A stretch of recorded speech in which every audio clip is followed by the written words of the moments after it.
नमो तस् भगवतो अरहतो सम्मा सम्बुद्धस्। नमो तस् भगवतो अरहतो सम्मा सम्बुद्धस्। नमो तस् भगवतो अरहतो सम्मा सम्बुद्धस्। तथागत महामानव सम्यक संबुद्ध यानी कि इस संपूर्ण मानव जाति पर, संपूर्ण पशु पक्षियों पर, संपूर्ण प्राणी मात्रों पर और संपूर्ण ब्रह्मांड के जो सिद्धांत है, जो ब्रह्मांड के अंदर में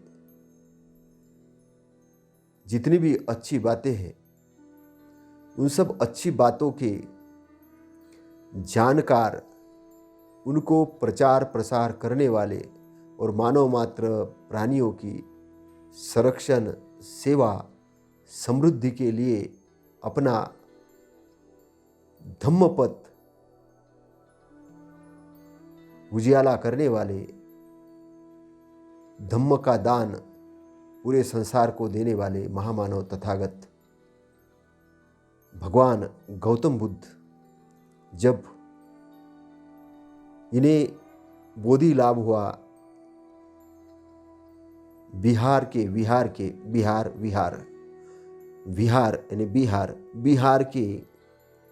बुद्ध गया स्थित पीपल के वृक्ष के नीचे पूर्णिमा के रात के समय जब शीतल चंद्रमा जब प्रकाशमान हो रहा था, उस प्रकाशमान शीतल चांद के प्रकाश में उस शांत, शीतल और रमणीय वातावरण के उपस्थिति में उस समय की शुद्ध जो ऑक्सीजन बह रही थी, उस ऑक्सीजन की उपस्थिति में जब उनको बोधि लाभ हुआ, जब उनको प्रकाश पुंज दिखा और जो वो ढूंढ रहे थे कई वर्षों से, कहीं उस समय के गुरुओं के पास में जा रहे थे, जो कोई उनको स्वर्ग प्राप्ति का मार्ग बता रहा था, तो कोई अपनी अलग अलग ध्यान की विधियां बता रहे थे, लेकिन सारे के सारे उनके द्वारा किए गए सारे के सारे प्रैक्टिकल निष्फल हो गए। तो गुरु ने खुद को पीड़ा देने का सोचा, पीड़ा से काम नहीं चला, तो उन्होंने सुजाता की दी हुई खीर ग्रहण की। खीर ग्रहण करने के बाद उनका मन शांत हुआ, और जब मन शांत हुआ तो शरीर में ताकत आई, और शरीर में ताकत आई तो उनको ये लगा कि सभी काम तो इस मन के माध्यम से होना है। तो जिसका मन शांत नहीं है, जिसका चित्त शांत नहीं है, जिसका चित्त शांत नहीं है, जिसका मन उसके कंट्रोल में नहीं है, वो नया ज्ञान कैसे अर्जन करेगा। उनको पहला पॉइंट मिला कि चित्त की शांति जरूरी है, शरीर में बल जरूरी है। अगर वीणा बजाना चाहते हो, वीणा से कोई अच्छी आवाज़, अच्छी धुंध निकालना चाहते हो, तो वीणा के तार को अच्छे से कसना होगा, न ढीला न ज़्यादा टाइट, बैलेंस में कसना होगा, सही तरीके से कसना होगा। जब सही तरीके से कसेंगे तो उसमें से मधुर संगीत निकलेगा, और वो मधुर संगीत एक उल्लास पैदा करेगा, एक आनंद की ध्वनि पैदा करेगा, और वो आनंद की ध्वनि से मन और मस्तिष्क में एक शांति का वातावरण जनरेट होगा, निर्माण होगा।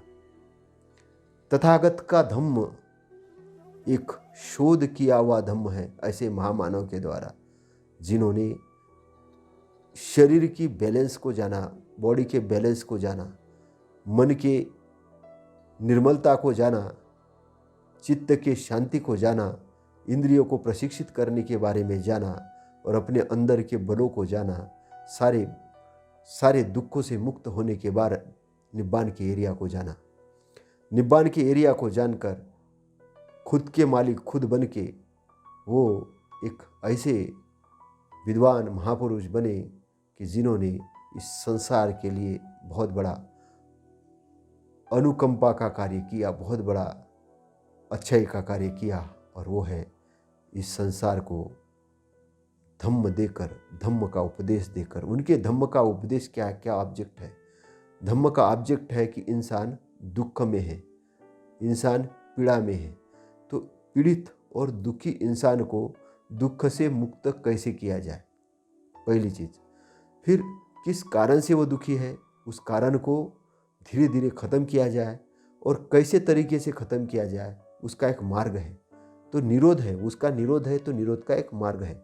तो उन्होंने मार्ग बताया, मार्ग के अंदर अष्टांग मार्ग बताया, और सारे के सारे उनके जो उपदेश है वो बहुत सरल भाषा में, सरल तरीके से कहे गए हैं, हमारे दिनचर्या के अंदर आने वाले हैं, और हम अपने दिनचर्या के अंदर उतार कर हम अपना तो भला कर ही सकते हैं, हम जनता का भी भला कर सकते हैं, हम सबका भला कर सकते हैं।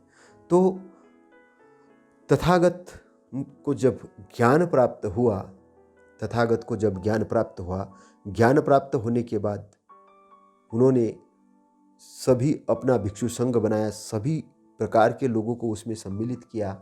उसमें न गरीब को देखा, न अमीर को देखा, न किसी वेश्या को देखा, न किसी डाकू को देखा, सभी को उन्होंने सम्मिलित किया। किसको?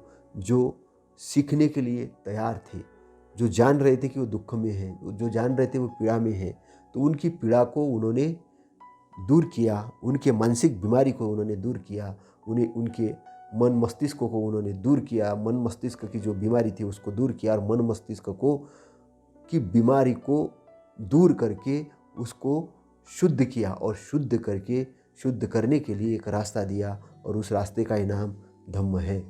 तो तथागत का धम्म क्या है? इस भव के अंदर, इस संसार के अंदर में दुख से पीड़ित जो जनता है उसको दुख से मुक्ति दिलाना। व्यक्ति बार बार दुख में क्यों जाता है, क्यों पीड़ित होता है, तो इस पर ही उनका पूरा व्याख्यान है। और पूरा व्याख्यान ये है कि दुख से मुक्त कब हो जाओ? ये शरीर के रहते हुए मुक्त हो जाओ। क्योंकि शरीर जाने के बाद ये सोचोगे कि आप मुक्त हो जाओगे, ऐसा नहीं है। शरीर के रहते हुए, शरीर में रहते हुए, क्योंकि शरीर एक वाहन का कार्य करेगा। शरीर केवल आपके पास इसीलिए नहीं है कि केवल शादी करो, बच्चे पैदा करो, धन संपत्ति इकट्ठा करो और उसके बाद मर जाओ, उसके लिए नहीं है। ये तो ज़रूरी चीज़ है, ठीक है, ये आपने कर लिया, लेकिन उसके बाद भी एक और चौथा कार्य जो है वो आपको ही करना है, वो है दुख से मुक्त होना। संसार में रहते हुए दुख से मुक्त होना, संसार को छोड़ना नहीं, जागृति को जानना, काम वासना में फंसना नहीं, काम वासना को जानना, पत्नी तक सीमित रहना है गृहस्थ के लिए, और भिक्षु है तो उससे भी दूर हो जाना, संसार के पूर्णतः दूर होके संसार में जो प्राणी मात्र उनकी सेवा करना, कैसे सेवा करना, जब भिक्षाटन करते हो, 5 घरों में जाके कुछ मांगते हो, खाना खाते हो, तो उसके लिए एक अच्छी भावना से धम्म प्रचार करना। कहीं किसी ने भोजन के लिए बुलाया है तो वहाँ जाके धम्म चर्चा करना, तो कहीं विहार में गए वहाँ धम्म चर्चा करना। केवल परित्राण के लिए और शादी ब्याह के लिए ही नहीं जाना, धम्म चर्चा के लिए जाना, धम्म चर्चा के लिए जाना और धम्म चर्चा के अंदर जाके तथागत के असली अनुयायी बनकर काम करना। केवल भगवे वस्त्र पहन के अपने आप को ये नहीं दिखाना कि मैं भिक्षु हो गया हूँ, नहीं तो भगवे वस्त्र पहन के कोई गलत लोग भी भिक्षु बन जाते हैं, और गलत लोग भिक्षु बन के वो तथागत के तो शरण में नहीं जाते, धम्म के शरण में नहीं जाते, किसी और के शरण में चले जाते हैं और बोलते कि मैं तथागत का शिष्य हूँ। तो तथागत का शिष्य होने के लिए सबसे पहली जो ज़रूरत है, उनके द्वारा व्याख्यात धम्म, उनके द्वारा दिया गया विनय, ये अपनाना जरूर है भिक्षु लोगों के लिए। उपासक के लिए क्या है? उपासक के लिए जरूरी है भिक्षुओं को भोजन दान देना, उनसे धम्म सुनना और खुद भी धम्म का प्रचार करना और खुद भी धम्म को ग्रहण करना, क्योंकि उनकी भी जिम्मेदारी बहुत बड़ी जिम्मेदारी है, जो उपासक है, महाउपासक है। तो ये जो तथागत है, तथागत जो है, इन्होंने जब शरीर छोड़ा, इन्होंने जब अपना शरीर छोड़ा तो क्या हुआ कि उनका धम्म जो था संगायन किया हुआ नहीं था। वो बोलते गए थे, आनंद अपने ब्रेन में वो चीज़ें रखते थे, और उसके बाद ऐसा हुआ कि कुछ भिक्षु थे, खुश हो गए कि अब तो तथागत नहीं रहे, अब शास्ता नहीं रहे, शास्ता नहीं रहे तो हम तो कुछ भी बोल सकते, कुछ भी खा सकते, कैसे भी रह सकते। तो ये जब बाकी विद्वान भिक्षुओं को पता चला कि ऐसा होने वाला है, तो तथागत ने पहले ही आदेश दिया था कि ऐसा कुछ हो सकता है। तो तथागत चाहते थे कि मेरा जो धम्म है ये शुद्ध धम्म चिरस्थायी हो। चिरस्थायी हो मतलब लंबे समय तक चले, चिरस्थायी मतलब चलता रहे, चलता रहे, चलता रहे। और ये कब हो सकता है? उसका जब संगायन करेंगे तब हो सकता है। तो तथागत क्या कह रहे हैं? तथागत कह रहे हैं कि जिन धम्मों को मैंने स्वयं जाना और जानकर तुमको उपदेश किया है, भिक्षुओं मैंने तुम्हें उपदेशित किया है, मैंने जिसको धम्म को जाना और मैंने तुम्हें जो उपदेशित किया है, तुम सभी लोग मिलजुल कर बगैर विवाद किए, झगड़ा नहीं करना, बगैर विवाद किए, अर्थ और व्यंजन के साथ, अर्थ भी हो व्यंजन के साथ उसका संगायन करो, उसका संगायन करो, जिससे कि यह धम्म चिरस्थायी हो सके, जिससे कि यह धम्म चिरस्थायी हो सके। क्योंकि क्या था कि तथागत के जाने के बाद भी ऐसा ही होना शुरू हुआ। अगर तथागत ये आदेश नहीं देते तो शायद हो सकता कि बहुत सारी और मिलावट होती।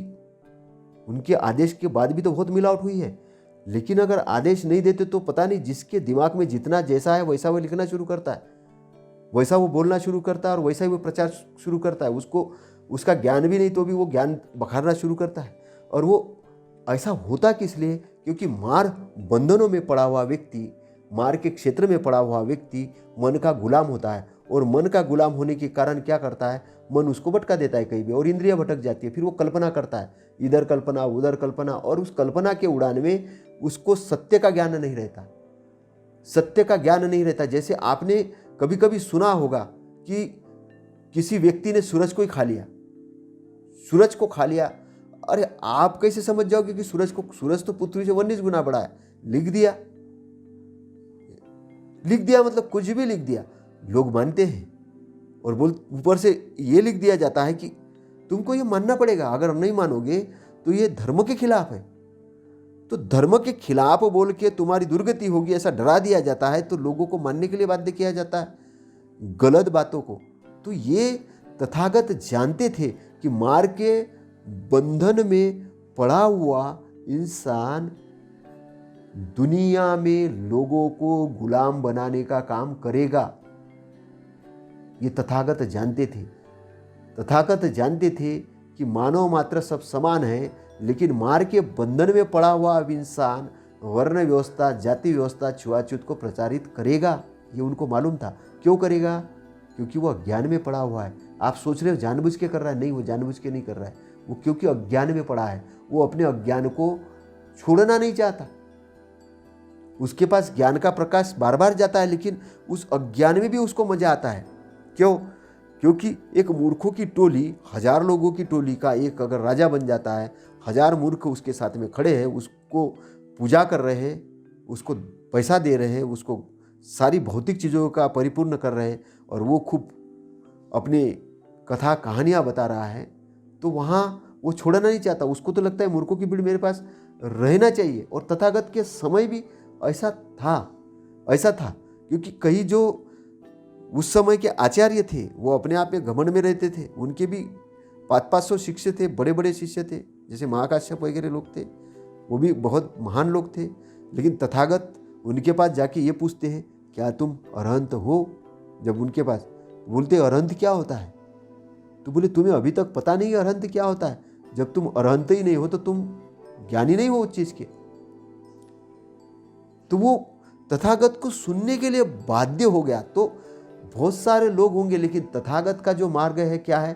अरहंत प्राप्ति का मार्ग है। अरहंत का मतलब है अपने अंदर की पूरी बुराइयां खत्म करके चित्त को शुद्ध करना, और चित्त को भव बंधनों के दुख से मुक्त करके एक आजाद जिंदगी जीना। तो तथागत जाने के बाद क्या हुआ कि एक भिक्षु ने कहा कि अरे ये तो तथागत का जो मार्ग था,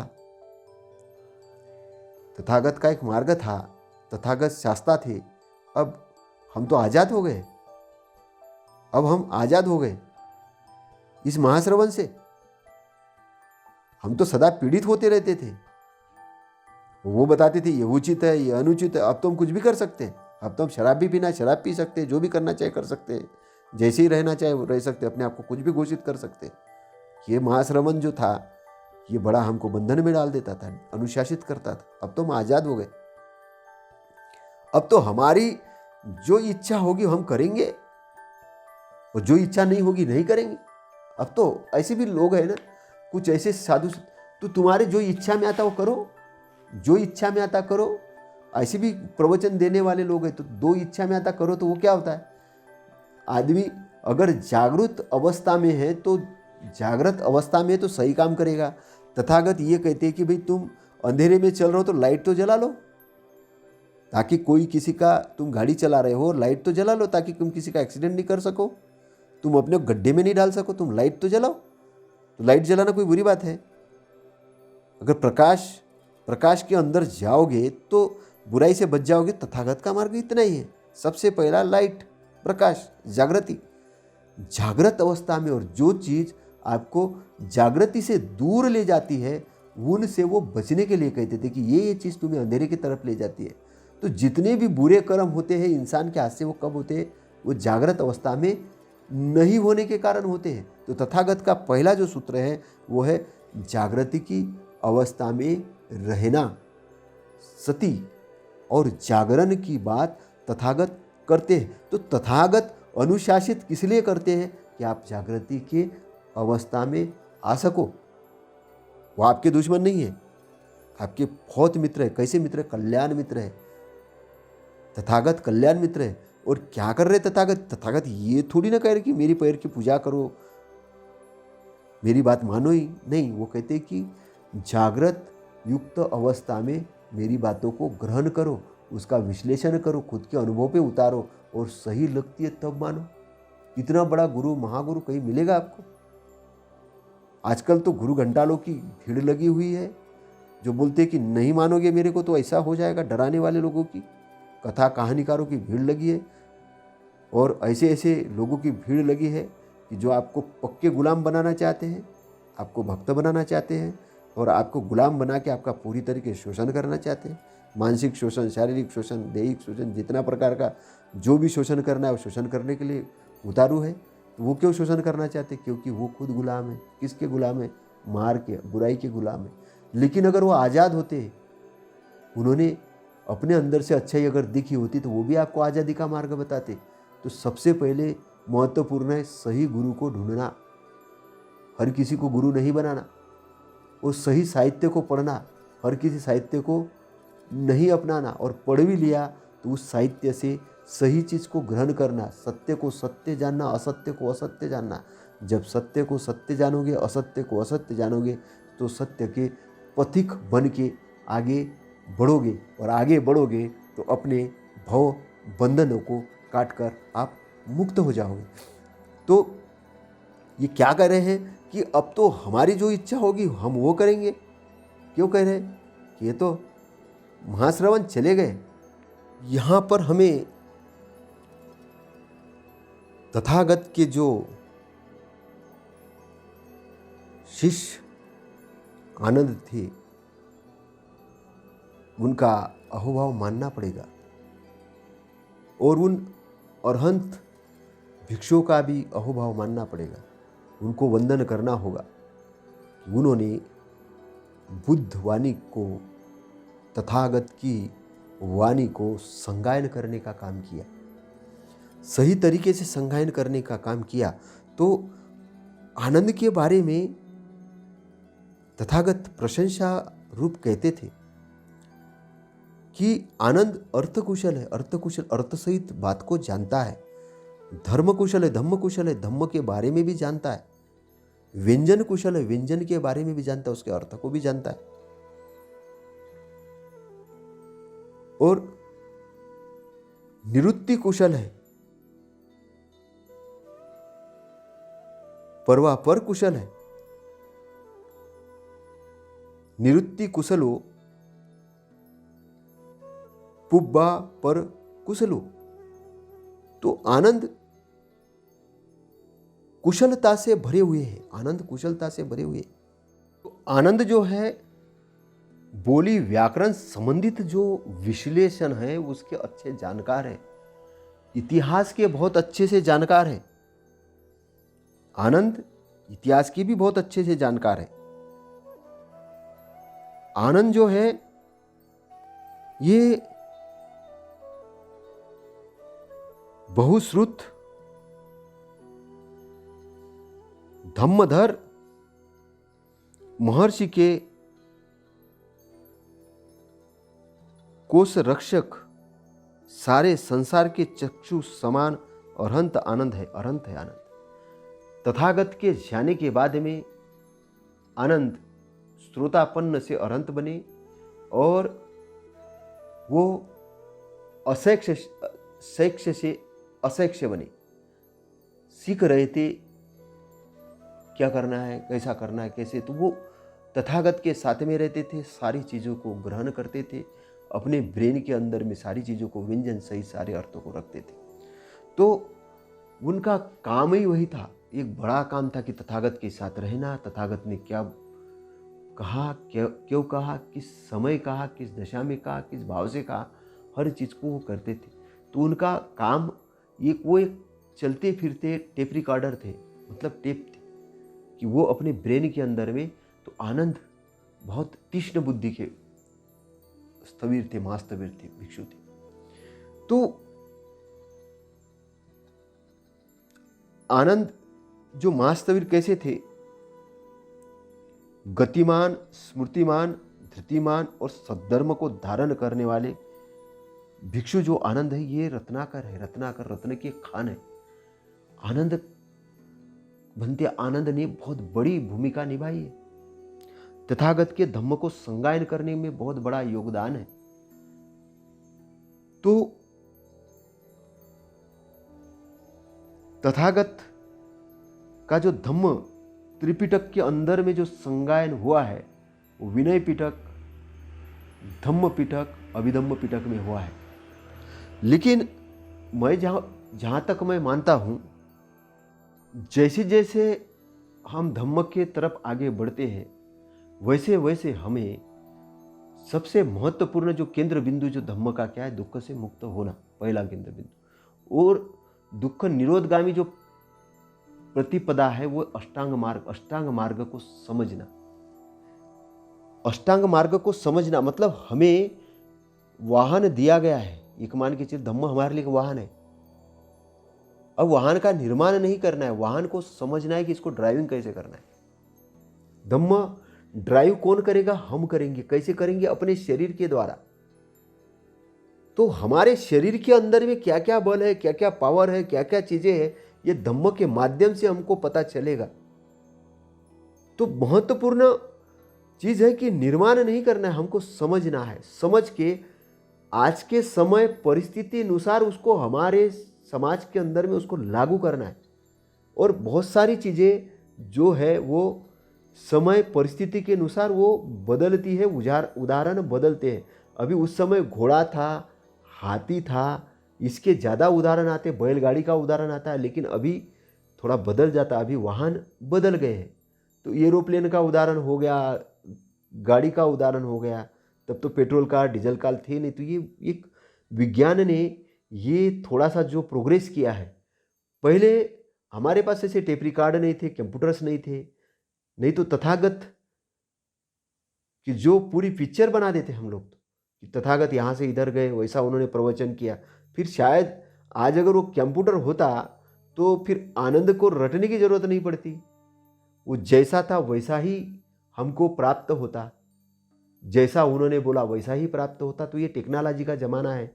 तो आज के डेट में, आज के समय में हम परिशुद्ध करके धम्म का आचरण कैसे करें, इसके लिए विद्वान जो उपासक गण है, विद्वान भिक्षुगण है, इनकी बहुत बड़ी भूमिका बढ़ जाती है कि वो संगायन नए सिरे से करें।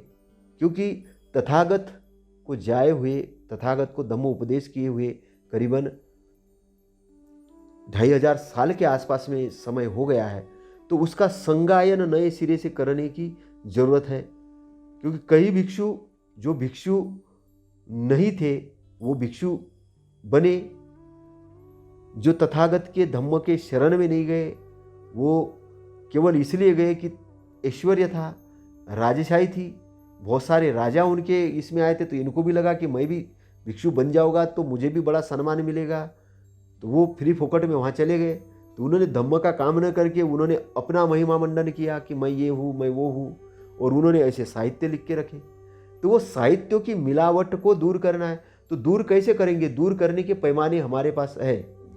पहला पैमाना है कि तथागत का जो कालाम सूत्र है, कालाम सूत्र पर मैं बात करूंगा। तथागत का कालाम सूत्र है, उसमें बहुत अच्छे से डायरेक्शंस है। तथागत के जो सूत्र है जिसमें उन्होंने ये कहा है कि मैंने इस बात पर चर्चा क्यों नहीं की, इस बात पर मैंने चर्चा क्यों की। तथागत के धम्म का एक उद्देश्य है, और तथागत उस ऑब्जेक्ट के को ही ध्यान में रखते हुए बात करते थे, वो अन्यथा नहीं करते थे। क्योंकि टाइम लिमिट है, ये मान के चले टाइम लिमिटेड है। आप ऐसा सोचते हो कि आपकी उम्र 80 साल है, 100 साल है, अच्छी बात है, मैं कहता हूँ 120 साल जियो, 125 साल जियो, 150 साल जियो। लेकिन देखिए एक समय के बाद शरीर वृद्धावस्था की तरफ जाएगा जाएगा जाएगा। तो शरीर के विखंडन के पहले, शरीर के विखंडन के पहले धम्म को समझकर और धम्म रूपी इस नाव का सहयोग लेकर अपने शरीर के अंदर की गंदगी को खत्म करते हुए, अपने शरीर के अंदर की जो बुराइयों को खत्म करते हुए चित्त को पवित्र करना, चित्त को शुद्ध करना, वो शुद्ध करके हमको उस मार के बंधनों से, जो अकुशल बंधन है, जो दुखी करने वाले बंधन है, जो पीड़ा पहुंचाने वाली चीज़ है, उससे दूर होकर हमको सदगति, अच्छे गति पे आना होगा, अच्छे रास्ते पर आना होगा। और अच्छे रास्ते पर आकर इस शरीर के अंदर रहते हुए ही अपने को शुद्ध करना होगा। ऐसा नहीं है कि कोई कहे कि मरते समय आपको मुक्ति मिलेगी, मरते समय नहीं। तथागत के धम्म के अंदर मरते समय मुक्ति नहीं है, मरने के पहले मुक्ति है। मरते समय मुक्ति होगी ऐसा नहीं है। मरते समय तो अपनी जागृत अवस्था में शरीर छोड़ना है, वो एक अलग डिफरेंट पॉइंट है। लेकिन तथागत का जो धम्म है ये एक बेसिक वर्क करता है, वो आपको एक स्टेज से दूसरे स्टेज पे ले जाता है। वो सबसे पहले आचरण पे लाने का काम करता है कि आप एक अच्छे आचरण पे आओ। जब आप मन, शरीर, वाचा से अच्छे आचरण पे आते हैं तब आप धम्म को अंडरस्टैंड करना शुरू करते हैं। जब आप अंडरस्टैंड करना शुरू करते हैं, धम्म को समझना शुरू करते हैं, तो आपकी इंटरनल प्रोग्रेस होना शुरू होती है। जब आपकी इंटरनल प्रोग्रेस होना शुरू होती है, जब आप आगे बढ़ते हैं, तो उसके स्रोत के अंदर आते हैं। जब आप उसके स्रोत के अंदर आते हैं, तो आप श्रोतापन्न की अवस्था में पहुंच जाते हैं। जब श्रोतापन्न की अवस्था में पहुंचते हैं, तो धम्म के बाकी द्वार आपके लिए ओपन होना शुरू हो जाते हैं। फिर आपको निब्बान की अवस्था समझ में आना चालू हो जाती है, धम्म पूर्णता समझ में आना चालू हो जाता है। तो आपको प्रोग्रेस करना है, ये भी एक इंटरनल डिग्री है, इंटरनल एक अपनी एक प्रोग्रेस है। तो थोड़ा सा समय निकाल के एकांत में जाए, ध्यान करें, आनापानसति करें, सिंपल है। चलते हुए, सुबह सुबह चलते हुए चक्रमन ध्यान करें, अच्छी किताबें पढ़े, अच्छा प्रवचन करें, बस इतना सफिशिएंट है। बाकी अपने काम में लगे रहे, काम को आनंदित करें वो, और ये सारी चीज़ आपके काम के साथ जुड़ जाएगी और काम के अंदर में आपको बहुत आनंद आना चालू होगा। धीरे धीरे धीरे धीरे आपकी इंटरनल प्रोग्रेस बढ़ती जाएगी। तो तथागत का धम्म आपके जीवन से जुड़ा हुआ है। वो ऐसे नहीं बोलते कि घर छोड़ो, शरीर छोड़ो, सब छोड़ो और भाग जाओ कहीं पे भी, ऐसे नहीं। तथागत का धम्म बैलेंसिंग का धम्म, जैसे हमने बात की थी वीणा की, कि वीणा कैसे मधुर आवाज़ देती है। वीणा के तार अगर सही तरीके से सेट किया जाए, उसमें मधुर संगीत निकलता है। तो जीवन को हमको सही तरीके से सेट करना है, सही तरीके से ये करना है, तो एक जीवन हमारा एक प्रफुल्लित हो जाएगा, आनंदित हो जाएगा, बहुत अच्छा हो जाएगा। ये इसका एक उद्देश्य है। तो तथागत के जो शिष्य आनंद है, ये कैसे गतिमान है, गतिमान है, ये बहुत गतिमान है, स्मृतिमान है, धृतिमान है, सद्धर्म धारण करने वाले भिक्षु आनंद एक रत्नाकर है। रत्नाकर ने रत्न की खान है, क्योंकि उन्होंने एक बहुत बड़ा काम किया, और वो काम किया कि धम्म को उन्होंने श्रवण किया अच्छे से, और उसका लिपिबद्ध करने के लिए उन्होंने बहुत बड़ा एक सहयोग किया। तो कुछ अच्छे अरहंत भिक्षु थे, उन्होंने अपने आचरण में धम्म को लाया था। उनके आचरण से दूसरे उपासक भिक्षुओं ने भी वो चीज़ को सीखा था। वो भी एक तो संगायन का पाठ हुआ, एक आचरण का पाठ हुआ। तो तथागत के जीवन में जो आचरण करते थे, कहाँ पर किस प्रकार से आचरण करते थे, वो अगर कुशा गौतमी के पास गए या कुशा गौतमी उनके पास आई तो कुशा गौतमी कहती मेरे बच्चे को जीवित करो भगवान। तो तथागत ने ये नहीं कहा कि मैं नहीं जीवित करूँगा। तथागत तो ये कहती कि तुम जाओ सरसों के दाने ले आओ। कहाँ से? जिस घर में कोई मरा नहीं होगा। तो जब ये गौतमी कहती कि औषध दो, उसको जीवित करो, उसको स्वस्थ करो, तो तथागत उसको ये नहीं कहते कि मैं स्वस्थ नहीं करूँगा, मैं जीवित नहीं करूँगा, ऐसा नहीं कहते। उसको ये कहते कि जाओ किसी ऐसे घर से तुम सरसों के दाने ले आओ कि जिस घर में कोई मरा नहीं हो। Practical example. अगर वो उसी समय ये कहते कि तुम क्या बावली हो गई हो, पागल हो गई, तुम ऐसे कर रही हो, वो बोलती कि ये तो या तो उनसे दूर चली जाती, उनकी बातें नहीं सुनती, क्योंकि वो तो पहले विकसित थी। वो तो ये मान ही नहीं रही थी कि मेरा बच्चा भी खत्म हो सकता है, मृत्यु भी हो सकती है, क्योंकि वो तो मान रही थी कि जीवन परमानेंट है, शरीर परमानेंट है। कई लोग अभी मानते हैं ना कि पड़ोसी वाला मरता है, हम थोड़ी ना मरने वाले, हम तो परमानेंट आए हैं, हम 100 साल नहीं, हम 500 साल नहीं, 1000 साल जीने वाले, ऐसे भी लोग हैं। वो स्वप्नतः जिंदगी को ऐसे जीते हैं कि जैसे उनको लगता है कि बस ये कंकड़ पत्थर का शरीर है, ये कभी नष्ट नहीं होगा। ऐसे नहीं है, शरीर नष्ट होगा। शरीर नष्ट होगा तो शरीर छोड़ने से पहले अपने को जागृत अवस्था में लाना जरूरी है, समझना जरूरी है। मैं बारंबार इसलिए कह रहा हूँ क्योंकि ये बहुत इंपॉर्टेंट चीज़ है। जीवन में सब कुछ हासिल कर लोगे, मकान, गाड़ी, बंगले, पदवी, बहुत सारी डिग्रियाँ, लेकिन अगर आपने अपने को नहीं जाना, अपने अंतर्मन को नहीं जाना, अपने चित्त को नहीं जाना, अपने चित्त शुद्धि को नहीं जाना, तो कोई ऐसा पार्ट रहेगा कि जो आपका न किया हुआ पार्ट रहेगा, जो आपको दुख देगा। बाद में आपको लगेगा अरे जीवन में तो मुझे ये करना था, मैंने किया ही नहीं, मैं तो जीवन की आपाधापी में घूमता रहा, मैंने धम्म की तरफ ध्यान दिया ही नहीं, मैं सद्धम्म को जाना ही नहीं, मैं तो मजाक उड़ाते रहा, और ये तो मेरे लिए औषधि थी, मेरे दुख दूर करने वाली औषधि थी। मैं तो उन लोगों के संपर्क में चला गया जो गलत मार्ग में थे, उनको ही सत्य मान रहा था। मैंने अपना विश्लेषण किया ही नहीं, मैंने अपने आप को सम्राट के रूप में देखा ही नहीं, मैंने अपने मुक्ति के रूप में अपने आप को देखा ही नहीं, मैंने आज़ाद होने के बारे में कभी सोचा ही नहीं। मैं तो गुलाम का जीवन जिया, मैं तो गुलामी का जीवन जिया। तो वो पश्चाताप नहीं होना चाहिए। एक सारी चीज़ें चलते हुए ये चीज़ करना बहुत ज़रूरी है। इसलिए तथागत ने जो मार्ग दिया है वो अष्टांगिक मार्ग है। अष्टांगिक मार्ग के अंदर में मन, काया और शरीर तीनों पर प्रशिक्षण है। चित्त को शुद्धि का मार्ग है, उसमें आजीविका का भी है कि सम्यक आजीविका अर्न करना है, ये भी सब दिया है। तो सारी चीज़ों का एक पैकेज अष्टांगिक मार्ग के अंदर में है। तो अष्टांगिक मार्ग को समझना होगा। उसका है सम्यक दृष्टि, सम्यक संकल्प, सम्यक वाचा, सम्यक कर्मांत, सम्यक व्यायाम, सम्यक स्मृति और सम्यक समाधि। ये 8 अंगों का जो पैकेज है, ये एक बड़ा पैकेज है। ये मुक्ति का एक मार्ग है। उस पर हमको ट्रेन होना पड़ेगा, उसको समझना पड़ेगा, जिसकी मैंने अपनी कई व्याख्यान के अंदर में, जैसे कुशा गौतमी पर जब मैंने बोला तो उसमें अष्टांग मार्ग पर मैंने काफ़ी विस्तृत रूप से बोला है। तो ये समझना होगा। तो जो एक भिक्षुओं की जो परंपरा थी वो भी उन आचरण से दूसरे लोग सीखते गए। तो तथागत के जो आचरण में आया, आचरण से बात सीखने लायक बातें हैं कि तथागत ये आचरण क्यों करते थे, उनके भिक्षु क्यों आचरण करते। आचरण से भी बहुत चीज़ें सीखने को मिलती है और ये पीढ़ी दर पीढ़ी ट्रांसफ़र होती है। तो हमको एक ये परंपरा को जारी रखना होगा। हमको अपने पीढ़ी को भी ये धम्म दान में देना होगा। धम्म दान सब दानों से बढ़कर है, धम्म दान सब दानों से बढ़कर है। इसलिए धम्म का दान देना होगा, धम्म की शिक्षा देनी होगी। इसके लिए हमको धम्म के प्रशिक्षण स्थल ओपन करने होंगे, ध्यान के स्थल ओपन करने होंगे। और ध्यान का मतलब केवल ये नहीं है कि आप जाके एक जगह जाके बैठ जाओ। ध्यान का मतलब है अपने अंदर से चिकित्सा करना।